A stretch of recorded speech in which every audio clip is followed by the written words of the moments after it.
améliorer l'accessibilité par de meilleurs corridors de services et pour améliorer aussi la prise en charge des citoyens et citoyennes de l'ensemble de l'Abitibi-Témiscamingue.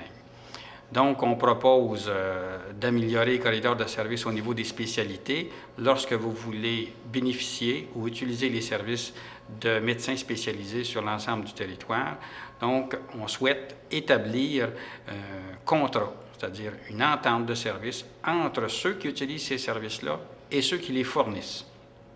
Donc, si je prends Témiscamingue, si vous requérez les services spécialisés de Rouyn-Noranda, on conviendra entre Témiscamingue et Rouyn-Noranda comment vont se donner ces services-là. Et ça, chaque territoire est invité à convenir de ce mandat-là entre eux. Donc, ça, c'est un élément d'amélioration, c'est-à-dire avoir un meilleur accès. Et l'autre élément d'amélioration, on souhaite installer dans chaque territoire des cliniques multidisciplinaires pour aider ceux qui n'ont pas de médecin de famille et ceux qui sont aux prises avec des maladies chroniques, comme le diabète, ceux qui ont des maladies du poumon, du cœur. Donc, pour assurer un meilleur suivi, on propose l'instauration dans chaque territoire d'équipes multidisciplinaires qui prendraient en charge ces personnes-là, qui leur offriraient un meilleur suivi, ceux qui ont besoin d'un suivi plus intensif. Donc, cette organisation-là, la proposition que l'on met sur la table va aider à contrer la pénurie d'effectifs. Ce qui n'est pas le cas pour Témiscamingue, puisque l'ensemble du plan d'effectifs de Témiscamingue est complet. Donc, en termes de médecins, vous êtes probablement le seul territoire à avoir complété les besoins en médecins. Je vois mon chapeau de maire, moi, là, et quand vous me dites le corridor de service, vous allez prendre quelqu'un, puis vous allez l'envoyer à Val-d'Or, c'est 4 heures de route minimum. Moi, je préférerais qu'on l'envoie vers l'Outaouais. On est certain, probablement, qu'ils sont mieux munis de services que de Rouyn puis de Val-d'Or. Alors ça, c'en est un, la première chose. Et là, est-ce que nos corridors de services que nous avons présentement avec l'Ontario, North Bay, Sudbury, Toronto, qui décide, là? Est-ce que ça va changer ou bien si on est obligé de faire décider ça par Québec avant que le patient soit obligé, ou l'usager, que vous appelez, soit obligé de choisir, de dire, ben moi, je ne peux pas aller là, j'aime mieux aller là, à cause de la langue, ainsi de suite. Bien, dans un premier temps, il faut dire qu'on n'a pas l'intention de changer ce qui va bien. Si vous avez de bons corridors de service avec North Bay, je pense qu'on convient autour de la table que ça va continuer. Mais tu as donné l'exemple de Val-d'Or, c'est là que ça m'a tout de suite... Oui, parce qu'on a... là. Parce qu'on a des spécialités qui sont offertes à... on a des spécialités qui sont offertes à l'ensemble de la région à partir de 4 établissements, mais plus de 3 établissements. Val-d'Or, Amos et Rouyn, qui offrent des spécialités à l'ensemble du territoire de l'Abitibi-Témiscamingue. Donc, si vous avez à consulter en gastro, on va à Val-d'Or. Toutefois, ici, à Témiscamingue, le corridor de service n'est pas orienté vers Val-d'Or, mais est accessible à la population de Témiscamingue. Donc, si, pour une raison ou pour une autre, vous avez un citoyen qui souhaiterait utiliser les services d'un spécialiste de Val-d'Or, c'est accessible. Mais si le corridor est établi avec North Bay, il n'y a aucun problème, ça, on va continuer ça. Merci. J'ai une autre question. Oui. Lorsque vous parlez de territoire, tantôt vous utilisez territoire, des fois des régions, puis des réseaux locaux. Alors, Témiscamingue, ici, c'est un CLC. Est-ce que... Oui. Puis quand tu parles de territoire, tantôt, l'item 6, là, ça m'a... Je voulais savoir avec... tu parles de région, territoire. Région, est-ce que ça inclut Ville-Marie? Est-ce que ça inclut Rouyn-Noranda? C'est là que j'ai de la misère à suivre, là, je te plains. Nous, le choix qu'on a fait dans le plan, c'est de dire qu'il y a une organisation par territoire de CLSC. Territoire de CLSC, par rapport... Territoire CLSC, c'est Témiscamingue, c'est ça que oui, c'est ça. OK. Il y a 5 MRC. Puis une région, c'est quoi? L'Abitibi-Témiscamingue? L'Abitibi-Témiscamingue. Puis un territoire? Bien, le territoire, bien là, c'est en fonction, il faut mettre le qualificatif. Tu as des territoires, il y a une MRC qui représente un certain type, qui a un certain découpage. Chez nous, en Abitibi-Témiscamingue, on a 5 MRC. Okay. On a 6 territoires de CLSC dans la région. OK. Et ce qui est proposé ici, c'est qu'on maintient ce qui existe déjà. Alors, prenons le cas du centre de santé de Témiscamingue. À moins que vous vouliez vous fusionner absolument avec Ville-Marie. C'est ce qu'on est venu entendre aujourd'hui. C'est ça votre proposition? Je vais regarder mes commentaires pour la fin. Non, mais selon les représentations qui avaient été faites, on comprenait que les gens de Témiscamingue voulaient maintenir les choses comme elles étaient. Alors, ce qui est proposé dans le document, c'est vraiment 6 réseaux locaux. Alors, c'est un par territoire un par territoire de CLSC, donc il y en a 6 dans la région. Ça veut dire qu'au Témiscamingue, c'est l'exception. Il y aurait 2 territoires locaux, 2 réseaux locaux, si vous voulez. Un pour Témiscamingue, un pour Ville-Marie. Ça va-tu? C'est-tu Non, clair? parce que j'aime pas quand vous mettez le mot Témiscamingue, c'est une exception. C'est une exception dans le sens que normalement, ça serait un par territoire de MRC, mais on a considéré qu'au Témiscamingue, c'était particulier. Il y avait 2 territoires de CLSC, de toute façon, c'était comme ça. Alors, on maintient ça. Okay. Mais, étant donné qu'on est là-dedans, M. le maire, on va vous ramener sur une discussion qu'on a eue à Québec, parce que, comme aime à dire Normand lui-même, il y a des gens qui nous demandent, est-ce que la proposition que vous faites, elle va passer à Québec? Est-ce que les gens de Québec vont acheter ça? On a été les tester, puis je vais laisser Normand vous en parler. Bon, lorsqu'on a proposé la répartition des territoires, les 6 territoires de CLSC, on me pose la question, Témiscamingue, pourquoi c'est pas fusionné avec Ville-Marie et vice-versa? Pourquoi que ces 2 territoires-là, il faut qu'il y ait 2 entités sur le même territoire? Alors là, on a expliqué que, d'une part, c'est à 60, c'est 1 heure de route de Ville-Marie, entre les 2. D'autre part, on a répondu à l'ensemble des spécificités, c'est-à-dire les balises. Avant de concevoir ça, là, on avait un document qui s'appelait les balises ministérielles. Et les balises ministérielles, ce qu'ils nous disaient, c'était de regrouper un CLSC, un CH, un CHSLD. Et ça, c'est l'entité pour chaque territoire. Ça peut regrouper plus d'un CH, plus d'un CLSC, mais c'est l'entité pour chaque territoire. Donc, dans les 2 territoires, autant à Ville-Marie, autant à Témiscamingue, on respecte les doléances relativement aux balises. La troisième des choses qu'on a dit, c'est que pour Témiscamingue, il y a une particularité au niveau des corridors de service. Donc, il y a des corridors de service qui sont surtout et bien souvent orientés vers Norway. Donc, ça, c'est les points qu'on a amenés, et, parce qu'il y avait aussi un point au niveau culturel. Bon, il y a toute l'histoire de Témiscamingue qui est un peu différente de celle du Témiscamingue. Donc, on a fait valoir ces points-là, et la question qui est venue après, oui, mais il n'y aurait pas des avantages, est-ce que vous êtes sûr qu'il n'y aurait pas des avantages à faire en sorte que ces 2 territoires-là travaillent ensemble, sous une même entité? Alors, moi, j'ai dit qu'à l'heure actuelle, on n'a pas fait de recherche, mais on peut demander aux établissements d'identifier quels sont les éléments qui pourraient faire en sorte de mieux articuler ce que j'ai répondu tantôt. C'est-à-dire que moi, j'ai expliqué la position de Témiscamingue, mais est-ce qu'il y aurait des éléments qu'on devrait faire valoir qui appuient ce que j'ai mentionné, c'est-à-dire que ce n'est pas pertinent de regrouper sur ces 2 territoires-là.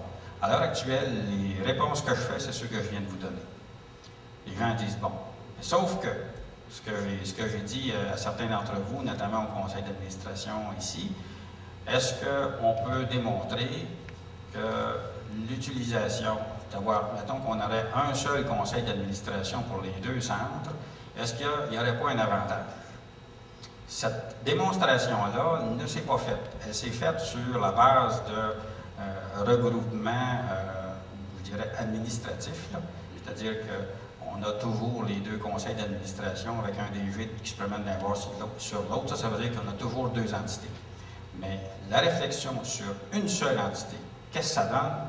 Cette réflexion-là n'a pas été faite. Alors, ça, c'est pas moi non plus qui va la faire, ça ne sera pas l'agence qui va la faire non plus, cette réflexion-là, ça vous appartient. À l'heure actuelle, vous nous avez dit, on souhaite maintenir les 2 entités, nous autres, on s'en va avec ça. Mais à savoir si vous avez fait l'exercice, s'il y aurait un bénéfice à la population de jumeler les 2 entités, cet exercice-là, moi, je n'ai jamais eu de rapport à cet effet-là. Alors, premièrement, je pense que c'est sur la bonne voie de garder les deux entités à part. Ça, c'est la première chose parce que on a des différences avec les gens du Nord, qu'on a nous autres ici à Témiscamingue, on parle toujours du Nord. Premièrement, c'est parce qu'on est en compétition avec nos voisins. Les gens, pour les services, nous sommes obligés d'aller tout chercher nos services à Ville-Marie, que ce soit un optométriste, que ce soit des choses avec le ministère, les différents ministères, c'est à Ville-Marie.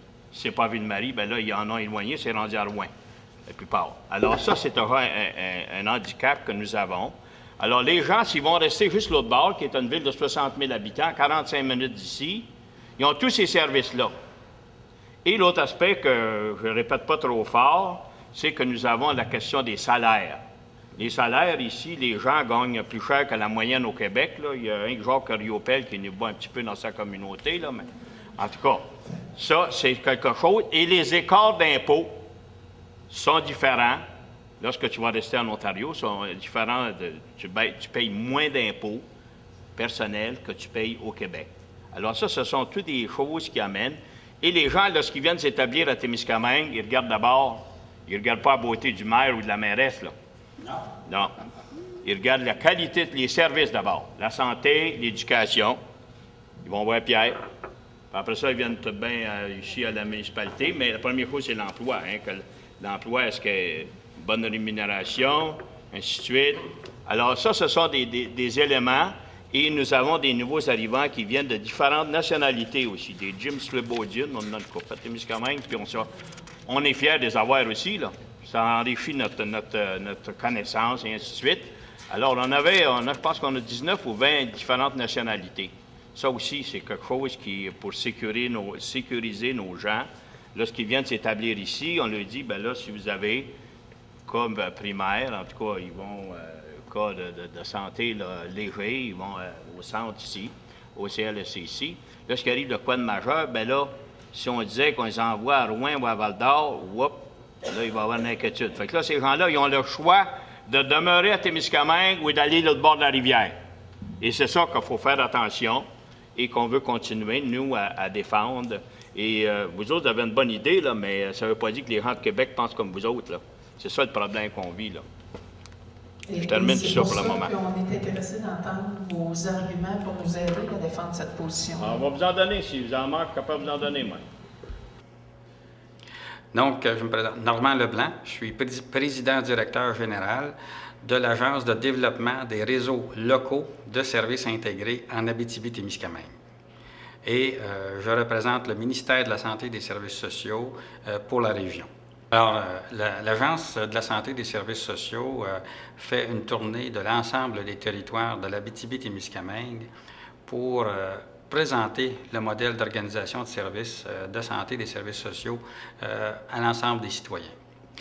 D'une part, l'Agence propose 6 territoires, de déterminer qu'il y ait 6 territoires de réseaux locaux de services intégrés sur le territoire, dans l'ensemble de la région. Donc, il y aura 6 territoires de CLSC, dont, ça veut dire que le Centre de santé de Témiscamingue est un territoire, donc demeurerait comme il est à l'heure actuelle. Pour les autres territoires de l'Abitibi-Témiscamingue, ça veut dire qu'il y aura un territoire à Ville-Marie, un territoire à La Sarre, Rouen, Val-d'Or et Amos. Ce que ça veut dire, l'implantation des réseaux locaux de services intégrés, parce qu'ici à Témiscamingue, c'est déjà fait, c'est-à-dire le regroupement sous une seule entité des fonctions de CLSC, de centre hospitalier et de centre d'accueil. Donc, étant donné qu'ici c'est fait, il y aura peu de changements par rapport à cette nouvelle loi-là. Toutefois, il y en aura des changements qui auront lieu plus à Val-d'Or. À Val-d'Or, il y aura la fusion de 2 établissements, qui est le centre hospitalier et le CLSC. Et la même chose à Amos et à Rouen, il y aura la fusion de 3 établissements qui représentent le centre hospitalier, le CLSC et le centre d'accueil. Donc, l'Agence fait ces présentations-là dans chacun des territoires pour expliquer pourquoi on fait ces changements-là. D'une part, parce qu'on veut améliorer la santé et le bien-être de la population, et d'autre part, parce qu'on veut améliorer l'accessibilité par de meilleurs corridors de services et pour améliorer aussi la prise en charge des citoyens et citoyennes de l'ensemble de l'Abitibi-Témiscamingue. Donc, on propose d'améliorer les corridors de services au niveau des spécialités lorsque vous voulez bénéficier ou utiliser les services de médecins spécialisés sur l'ensemble du territoire. Donc, on souhaite établir un contrat, c'est-à-dire une entente de service entre ceux qui utilisent ces services-là et ceux qui les fournissent. Donc, si je prends Témiscamingue, si vous requérez les services spécialisés de Rouyn-Noranda, on conviendra entre Témiscamingue et Rouyn-Noranda comment vont se donner ces services-là. Et ça, chaque territoire est invité à convenir de ce mandat-là entre eux. Donc, ça, c'est un élément d'amélioration, c'est-à-dire avoir un meilleur accès. Et l'autre élément d'amélioration, on souhaite installer dans chaque territoire des cliniques multidisciplinaires pour aider ceux qui n'ont pas de médecin de famille et ceux qui sont aux prises avec des maladies chroniques, comme le diabète, ceux qui ont des maladies du poumon, du cœur. Donc, pour assurer un meilleur suivi, on propose l'instauration dans chaque territoire d'équipes multidisciplinaires qui prendraient en charge ces personnes-là, qui leur offriraient un meilleur suivi, ceux qui ont besoin d'un suivi plus intensif. Donc, ça, cette organisation-là, la proposition que l'on met sur la table va aider à contrer la pénurie d'effectifs. Ce qui n'est pas le cas pour Témiscamingue, puisque l'ensemble du plan d'effectifs de Témiscamingue est complet. Donc, en termes de médecins, vous êtes probablement le seul territoire à avoir complété les besoins en médecins. Donc, je me présente Normand Leblanc, je suis président-directeur général de l'Agence de développement des réseaux locaux de services intégrés en Abitibi-Témiscamingue. Et je représente le ministère de la Santé et des Services sociaux pour la région.